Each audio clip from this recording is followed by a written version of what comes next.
What's up, guys, and welcome back to Beyond the Void Horror Podcast. My name is Alex, and today we're going to be doing a spoiler-free review and an unboxing of Massacre Video's Men Behind the Sun.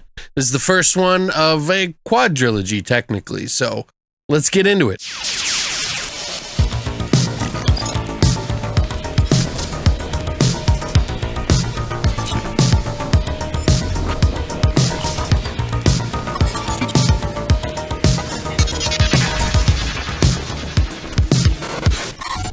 First up, I just want to say thank you, Plemke, for donating this movie to the podcast and the YouTube here. Sometimes we do these on our podcast that we do every Monday where we do deeper dives. So if you're ever interested in checking out any of our other reviews that are longer, more in-depth, check those out too. But thanks, Plemke. I really appreciate you sending this on over to me. Or am I? I don't know.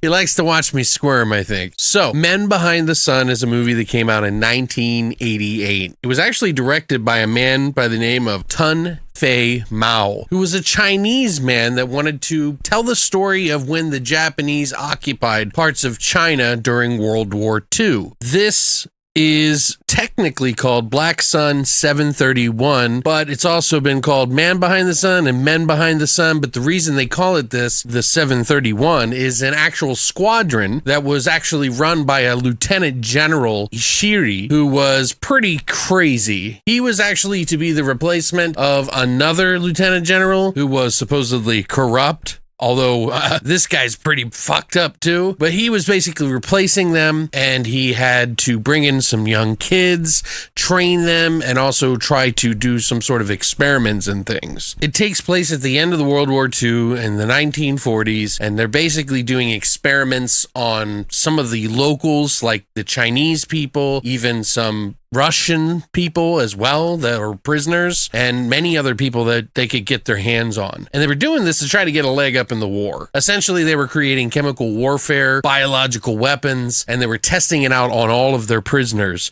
in some pretty fucking heinous ways. Yeah, that's what Men Behind the Sun is. So yeah, this story is essentially about that prison, and they're trying to basically figure out this chemical warfare, this biological warfare at any cost that they can. This Lieutenant General is so into his job that he's willing to do anything, including kids, like basically destroying the lives of anyone that he wants for the sake of the empire. Now, this is actually historical. This is an actual historical event that took place that not many people knew about. In fact, a lot of the Japanese people didn't even know that this general went as far as he did, because a lot of the paperwork and the data that they used and found out was destroyed or taken by the US government when things ended. They actually stopped them, got a lot of this information, and then used it for themselves later on. But that's how things work in war, I guess. This is essentially a view into that world, what they did to the people. And I wouldn't say that this is like a Schindler's List sort of style movie. It definitely is a little bit more on the historical exploitative side. That's essentially what they call this. There are all kinds of things in this movie, including kid death,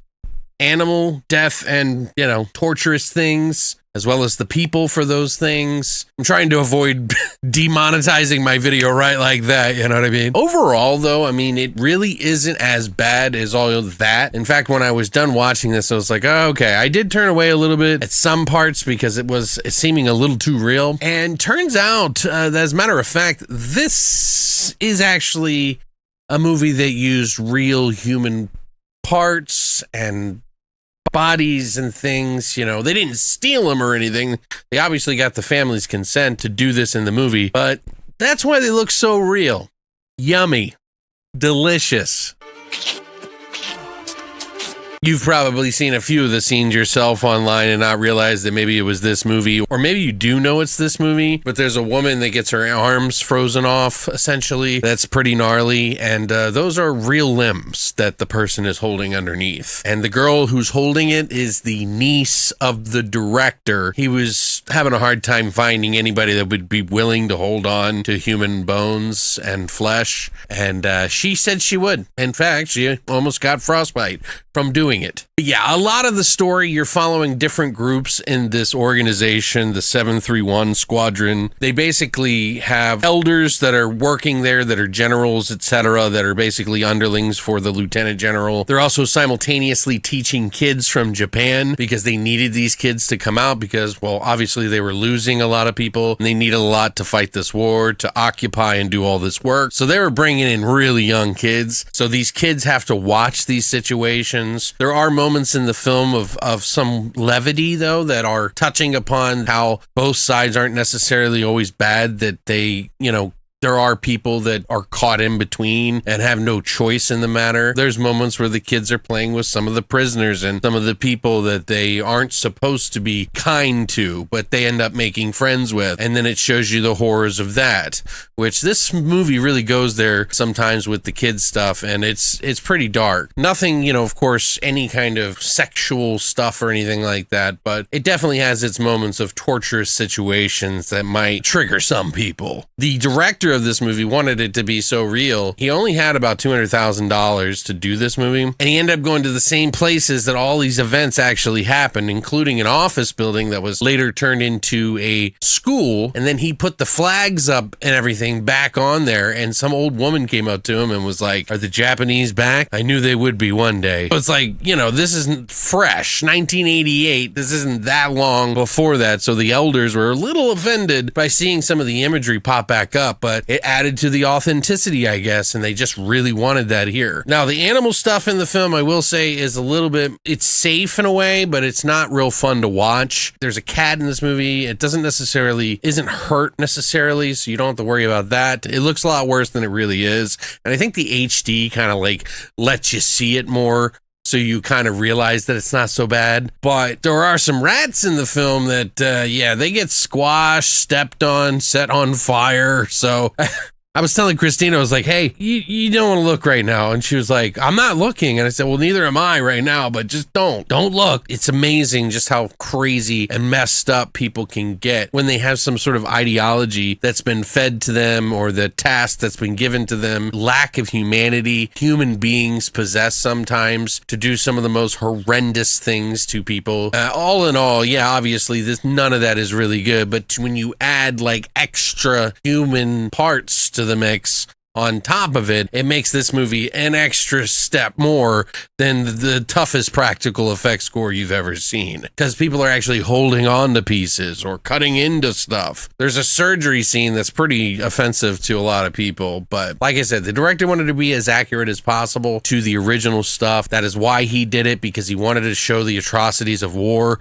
but also show you that there is some kindness in there sometimes, and the kids in this movie kind of represent that in a lot of ways, whether it be destroying it or keeping it alive. And it's a really sad story that actually took place. A lot of people didn't even know how he knew this information. So when this movie came out, people even in Japan had no idea just how bad these experiments went. It was a really big deal, and that's why they made 4 or 3 more sequels to it. They got Men Behind the Sun 2, 3, and the Nanking Massacre, which is another very atrocious story that is similar to this in a lot of ways. It's really messed up. In fact, there was a TikToker recently who got an old book, but it's a recreation. They thought it were pictures from the Nanking Massacre, and they were like, no, this isn't real. But he thought it was because someone brought it in to try to sell it to his pawn shop, but it ended up not being real. But it was a very interesting story, and a lot of people took note. So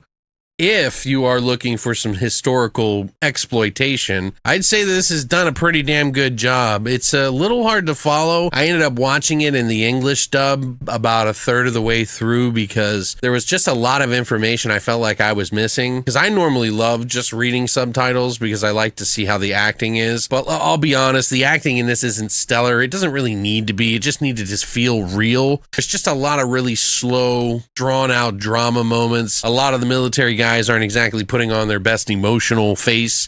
They don't seem to care at all. In fact, they gleefully tear skin off of people and watch kids fall on fences that are electrified, etc. It's just wild. But, it's not the craziest thing I've ever seen, nor will I. but you know, the extra element of human parts that they got really make this one a very huge historical movie for that matter. Clearly not a movie you're gonna pop on Sundays.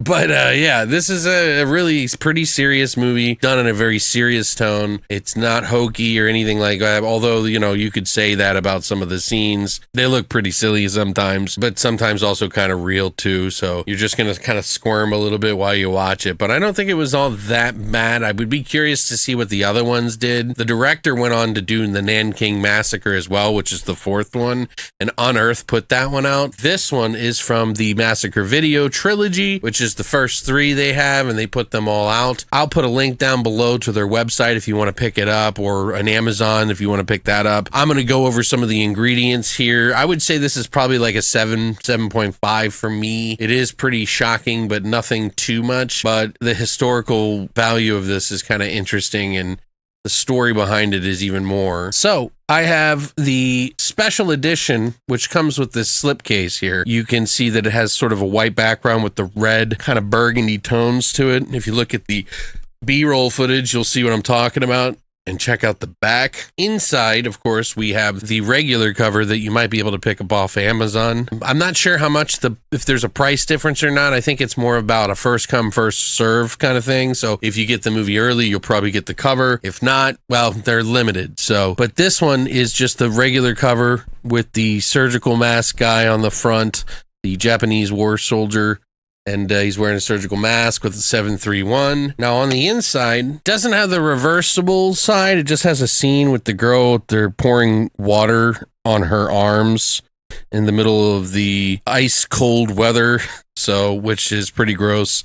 But also on the inside, you get the same cover as the original cover here. On the front here is the same as the one on the inside with the disc. Now on the back, same pretty much as the back of this other, but a little different. It has pretty much the same stuff on it. I'll go over some of the features. This is a new 4K restoration from the original 35mm camera negatives. It's got an uncompressed Mandarin, Japanese, and English PCM sound. Like I said, you can pick between those. I personally preferred the dub version and typically do not like that, but you do also have removable English subtitles, so if you want the subtitles gone while you're watching the English dub, you can. Problem with that is that throughout the movie, there are moments where they have writing on the wall or writing on the door or some things where it just says stuff in Japanese or Chinese writing, and you're going to want those subtitles up, and there's no option to pick just the signs and everything. So just the hard of hearing one and the regular dub, which will have the signs on it, so unfortunately. You also get a conversation with T.F. Mao by Jules Carroza, who I think did something on the Nanking fourth one with Unearthed on that, but I'm not 100% sure. We get part of the documentary on this disc, and then the other part is on YouTube, so you can find it. They also have an extensive photo gallery and trailers for the other Massacre video releases, including Men Behind the Sun 2, 3, and a couple others. But yeah, I was expecting a little bit more in the extras, and perhaps maybe it's because the director of this movie passed away, you know, in 2019, that they don't have a whole ton of extras. You'd think there would just be so much more kind of coverage of it, but a lot of this movie was made just on the fly. They hired anybody they could to work on this movie. They barely paid people, you know. Like there was like most of the male actors got $20 for the whole thing. Some of the workers got paid $50 a month. So if you can imagine back in 88, that's all not a whole lot, but they made it work. A lot of people in this movie. So, but yeah, if you're interested in something like that, historical exploitation, I say check it out. If you've been meaning to get a copy, there are other versions out there that have been put out. I have never done those, so I don't know much about them to compare them, but this one is a new transfer. So obviously Massacre Video put their stamp on it. And if you're a fan of Massacre Video, then you probably know what to expect on that end. So, but I've collected quite a few of theirs, and they do a pretty good job, I think. I just wish there was more on this release. So on the release factor, it looks great, sounds great. I love all the different audios in it, but unfortunately, I wish there was a lot more extras on here, but it will do. I would be interested in checking out the other ones, but Plumkey only got me this one and said, hey, you know, this is what I can afford. Thank you, dude. Don't worry about the other ones. I'll find a way sometime, and we'll maybe talk about it later on if you guys want to, but just let me know. But yeah, thank you guys so much for coming by and checking out this video. I'll be doing a lot more physical media that has been bought by me or sent to me, you can always send stuff to me now. I actually fixed the Amazon wish list, so if you want to add things into the cart, you can now for people to get stuff if they want. But you can add stuff in there now and send it to me. If you can't work it out, we'll find a way. Just write me and let me know. But thank you so much for coming by. Let me know if you're going to pick up this release. If you already did you get all 3? Is any of them better than this one? Or is this the best one? Like, I would love to hear about that. And maybe I'll get the other ones later on. But thanks for coming by. And as always, long live the void.